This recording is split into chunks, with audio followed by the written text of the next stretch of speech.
Good afternoon, everyone. How are you all doing this Friday?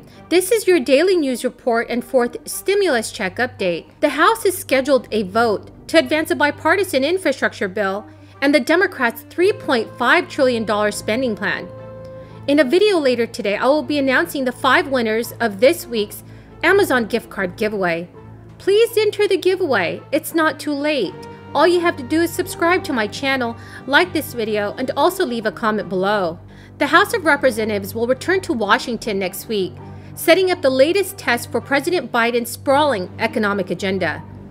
House Speaker Nancy Pelosi plans to hold a procedural vote as soon as this coming Monday to move forward with a handful of Democratic priorities, such as the $1 trillion bipartisan infrastructure legislation passed by the Senate, the $3.5 trillion Democratic plan to expand the social safety net, and a voting rights bill.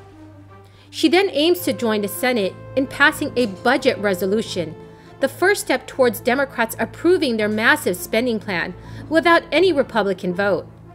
The spending plan is not expected to get through the Senate for weeks or even months, which would put off the first final passage of the infrastructure bill. And this is if all goes according to Pelosi's plan.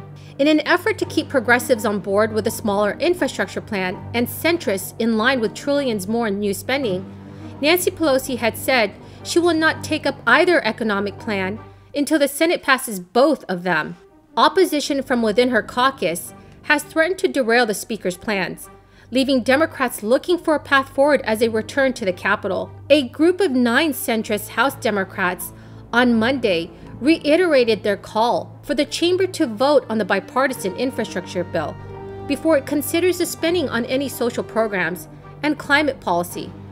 As Democrats hold a narrow majority in the House, the 9 lawmakers could sink the budget resolution on their own, and this would delay progress on any economic agenda that Democrats hope will boost households and improve their fortunes in the next year's midterm elections. Okay, one item for all of you at the top. The unemployment data released this morning show us reaching the lowest level of new claims since the beginning of the pandemic, and the moving average has been cut by more than a third since President Biden took office just 4 months ago.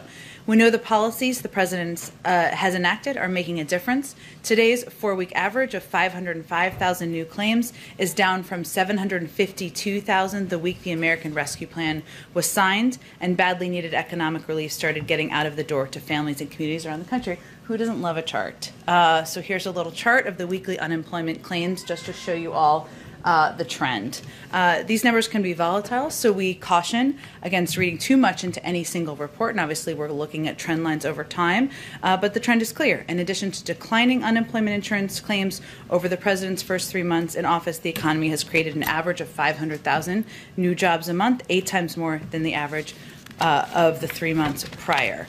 And this is a direct result of President Biden's vision to build our economy from the bottom up and the middle out. With that, Darlene, why don't we kick it off? Thanks, Jen. So on the Middle East, yesterday the White House said the president had spoken to the Prime Minister, called for a significant de-escalation. The Prime Minister, in turn, said he was going to push forward with the operation in Gaza. So the question is, where does that leave the president and the administration today? And also, what happened yesterday say about his level of influence with the Prime Minister? Well, first let me say, Darlene, that our objective, as we've talked about a bit in here, is to take every step we can through diplomatic channels, through quiet and intensive diplomacy, to bring an end to this conflict. Just to bring us back to a little historical reference here, which I lived through, many of you did as well. Back in 2014, the conflict on the ground went on for 51 days. It is still unclear if Nancy Pelosi will change her plans before next week. The White House this week endorsed her strategy to hold a procedural vote to advance the infrastructure, social spending and voting rights plans, then pass the budget resolution. In a letter to her caucus this week, she said delays in passing the measure would jeopardize the party's policy goals. She even wrote, "When the House returns on August 23rd, it is essential that we pass the budget resolution so that we can move forward united and determined to realize President Biden's transformative vision and deliver historic progress." If Pelosi pulls off her plan, the infrastructure bill would await a final vote in the House, and then President Biden's signature, while both chambers of Congress go about writing the $3.5 trillion spending plan. Right now, Senate Majority Leader Chuck Schumer gave committees a September 5th target to finish their portions of the legislation. The bill is expected to include a Medicare expansion, universal pre-K, wider access to paid leave and childcare, extensions of strengthened household tax credits, and policies designed to encourage clean energy adoption. This proposal may get scaled back as Senate Democratic centrists, including Joe Manchin of West Virginia and Kristen Sinema of Arizona, both criticized the $3.5 trillion price tag. One Democratic vote against the proposal would sink it in the Senate, which is split 50-50 by party. The 9 House Democrats have pushed for final passage of the infrastructure bill, as they argue a later vote would delay projects to renew American transportation, broadband, and infrastructure. So everyone, do you all agree with the $3.5 trillion price tag of the new spending plan? Please leave your thoughts in the comments section below.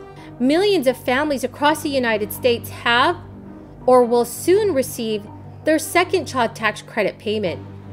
However, even before this crisis, one major issue that caused hardships across the United States was often ignored, which is childhood hunger. Feeding America, a nonprofit food bank network, has reported that nearly 12 million children in the United States face food insecurity. To address this major issue and reduce child poverty more generally, the U.S. Congress passed the American Rescue Plan, which included an expansion of the child tax credit. According to a hunger alleviation organization called BREAD, before CTC was expanded, an estimated 27 million children under the age of 17 lived in families who did not earn enough to qualify for the full CTC for children, and this is because they did not have sufficient taxable income. Sadly, many of these children and their families experience hunger and food insecurity. With new research from the U.S. Census Bureau, it shows that the first payment of the CTC cuts rates of hunger across the U.S. historically. This is data that was released late last week. It shows an overall decline in the share of adults in households experiencing food insufficiency. The drop was largely driven by adults in households with children. So everyone, what are your thoughts about the child tax credit? Please leave your thoughts in the comment section below. So everyone, that's the end of this video for this afternoon. I hope you found some of this information helpful. Thank you so much for joining me here today. And remember, in a video later on, I will be announcing the 5 winners of this week's Amazon gift card giveaway. Please enter my giveaway by subscribing to my channel, liking this video, and also leaving a comment below. Thank you so much, everyone, and have a very blessed Friday.